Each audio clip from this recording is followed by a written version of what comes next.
Have you ever wanted to be financially free? Good, me too.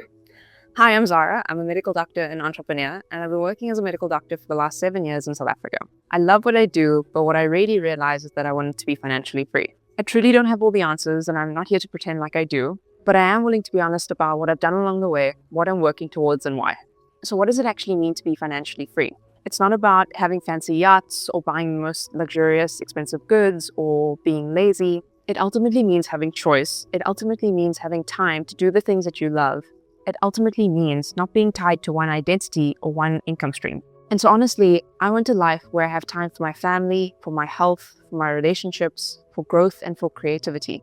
Money is not the enemy, and money is not the goal, but it's just a tool in order to get there. And honestly, pretending that money doesn't matter really doesn't help anybody.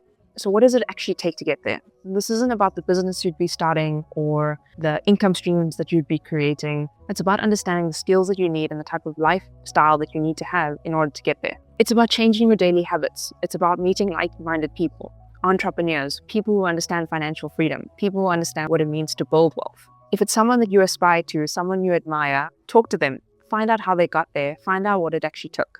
It's about reading a lot.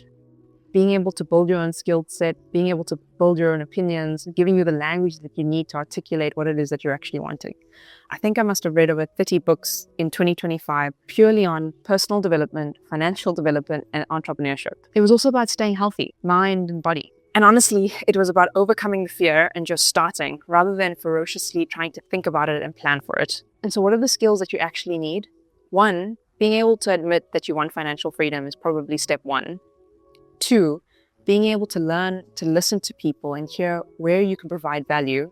3, learning skills that build systems and leverage. And 4, learning what it actually means to separate your time from your money. And so the question you're probably asking yourself is, but how do you even start? And so what I can truly admit is that it took one thought, one action, and the first step was actually just admitting that I wanted to be financially free and then learning everything there is to know about it to actually get there.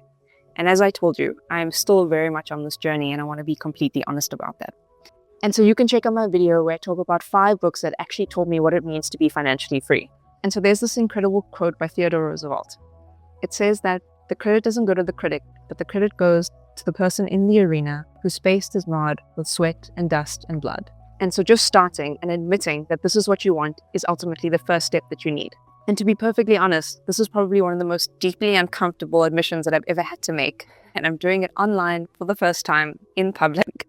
And admitting this in a community and in a space where talking about money is a little bit icky and slightly frowned upon. And so making this video was slightly uncomfortable, but truly, if it helps just one person, it'll all be worth it. So if you'd like this video and you'd like to see more, my latest video is up here and you can always subscribe to my channel.